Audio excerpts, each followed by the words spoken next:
विधानसभा निवडणुकीच्या पार्श्वभूमीवर राजकीय वातावरण चांगलंच तापल्याचं पाहायला मिळतंय।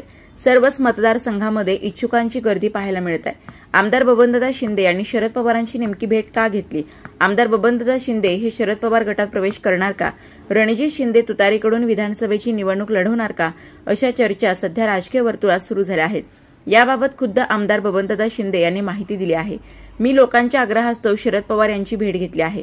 आम्ही गेल्या 38 वर्षापासून शरद पवार यांच्या नेतृत्वाखाली काम केल्याची माहिती आमदार शिंदे यांनी माहिती दिली। माढा विधानसभेसंदर्भात शरद पवार यांनी काही आश्वासन दिले आहे का असा प्रश्न विचारला असता आमदार शिंदे म्हणाले की तसे मला कोणतेही आश्वासन मिळाले नाही, पण शरद पवार यांनी आम्हाला तिकीट दिले तर तुतारी चिन्हावर रणजित शिंदे निवडणूक लढवणार असल्याची माहिती आमदार शिंदे यांनी दिली।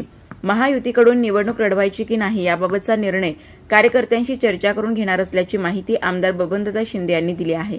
ते सध्या अजित पवार गटात आहे, त्यामुळे चर्चांना उधाण आलं आहे। शरद पवार यांच्या भेटीनंतर आमदार शिंदे राष्ट्रवादी काँग्रेस शरद पवार गटात प्रवेश करणार का अशी चर्चा सुरू झाली आहे।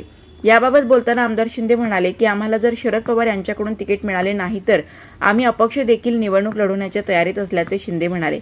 एकतर शरद पवार गटाकडून निवडणूक लढावी नाहीतर अपक्ष निवडणूक लढावी अशी आमच्या कार्यकर्त्यांची देखील तशी इच्छा असल्याची माहिती आमदार शिंदे यांनी दिली।